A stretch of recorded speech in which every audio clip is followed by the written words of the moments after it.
Bonjour, très chers bien-aimés dans le Seigneur, partout dans le monde où vous nous suivez. Je vous apporte aujourd'hui une très bonne nouvelle. La bonne nouvelle de l'Évangile, la bonne nouvelle de Jésus, la bonne nouvelle de ce que Christ a fait pour nous à la croix. Vu ce qui se passe actuellement dans l'église du Seigneur, il y a une tellement confusion où vous allez voir le pasteur, un certain dimanche, il prêche la grâce. Et l'autre dimanche, il prêche la loi. Quand il prêche la grâce, il dit Dieu nous aime, Dieu n'est pas en colère contre nous, Dieu est pour nous, Dieu n'est pas contre nous, toutes ces choses-là. Ça donne la joie dans la vie de fidèles, ça donne la joie dans l'âme de fidèles en fait. Après quelques jours, le même pasteur qui s'élève, prêchant la loi. Dieu est en colère, Dieu va nous tuer, Dieu va nous condamner, il va nous juger. En fait là, le fidèle se retrouve dans une grande confusion. En quoi ils doivent croire? En quoi ils doivent croire? Vous savez, dans la Bible, il y a ce qu'on appelle les dispensations. Nous avons d'abord la dispensation de l'innocence. Nous avons la dispensation de connaissance de bien et le mal. Nous avons la dispensation de gouvernement de l'homme par l'homme. Nous avons la dispensation de la promesse. Nous avons la dispensation de la loi et la dispensation de la grâce. Mais ce qui est vrai, après la dispensation de la loi, Dieu a inauguré la dispensation de la grâce. Dieu ne travaille plus jamais comme il a travaillé dans la dispensation de la loi. Dans la loi, Dieu était colérique, Dieu tuait, Dieu menaçait. Si vous n'obéissez pas, je ferai ceci, je vous ferai ceci, je vous ferai ceci. Mais dans la dispensation de la grâce, Dieu nous promet de ne pas être en colère contre nous. Si nous pouvons lire ensemble, prenez la Bible en fait. Ésaïe 54, verset 9. Il en sera pour moi comme des eaux de Noé. J'avais juré que les eaux de Noé ne se répandraient plus sur la terre. Je jure de même de ne plus m'irriter contre toi et de ne plus te menacer. Ça, c'est Dieu qui l'a dit. Peut-être tu me poseras la question de savoir pourquoi Dieu agirait-il ainsi?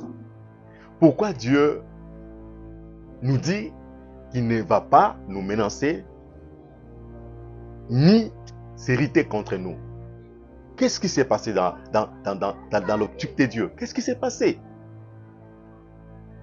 C'est parce que toute la sainte colère de Dieu sur nous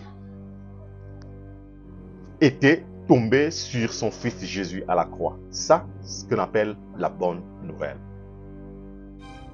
J'insiste. C'est parce que toute la sainte colère de Dieu était tombé sur son fils Jésus à la croix. Lisons ensemble Ésaïe, chapitre 53, versets 5 à 6. Je peux paragrapher. Mais il était blessé pour nos péchés, brisé pour nos iniquités. Le châtiment qui nous donne la paix est tombé sur lui. Et l'Éternel a fait retomber sur lui l'iniquité de nous tous. Voilà pourquoi Dieu a décidé de ne plus être en colère contre nous. C'est ça la vérité. Pourquoi Dieu a agi ainsi? C'est parce que tout ce qui est comme péché, la condamnation du péché, le jugement du péché, l'irritation contre le péché, Christ à la croix, il a pris tous nos péchés du passé, du présent et du futur. Donc devant Dieu, Dieu ne nous voit plus de pécheurs. Or, c'est le péché qui irritait Dieu. C'est le péché qui poussait Dieu à nous menacer. Alors, comme Christ a pris tous nos péchés à la croix, Dieu ne nous voit plus encore sous le péché. Dieu ne nous voit plus encore de pécheurs. Voilà pourquoi il a dit dans Isaïe 54, après avoir accompli la mission d'Isaïe 53 où Christ a porté tous nos péchés, dans Isaïe 54, Dieu donne la promesse qu'il ne va plus jamais nous menacer. ni s'irriter contre nous. Parce que Christ a pris tous nos péchés. Devant Dieu, nous sommes plus de pécheurs. Devant Dieu, Dieu nous voit purs, saints, agréables comme Jésus. Devant Dieu, Dieu nous voit de juste. Devant Dieu, il n'y a aucune condamnation. Voilà pourquoi l'apôtre Paul pouvait dire dans Romains chapitre 8, verset 1, il n'y a maintenant aucune condamnation pour ceux qui sont à Jésus. Frère, si tu es en Christ, si tu es en Jésus, il n'y a aucune condamnation qui pèse sur toi.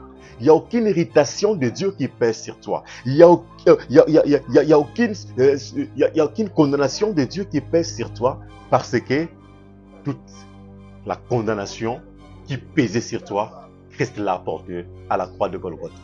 Vouloir amener le chrétien à vivre dans la paix de Dieu, c'est nier totalement l'œuvre de la croix.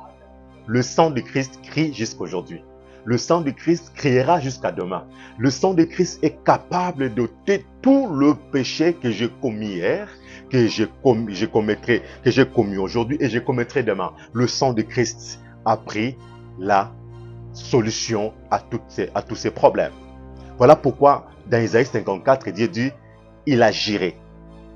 Dieu agirait de ne plus être en colère contre toi, ni contre moi, ni contre moi. Parce que Dieu a pris tous nos soucis, a pris tous nos problèmes, a pris tous nos péchés à la croix. Vous allez comprendre que c'est juste après cette œuvre parfaite et accomplie de Christ à la croix d'Isaïe 53, Isaïe 54 nous donne des bienfaits qui découlent de la croix en fait.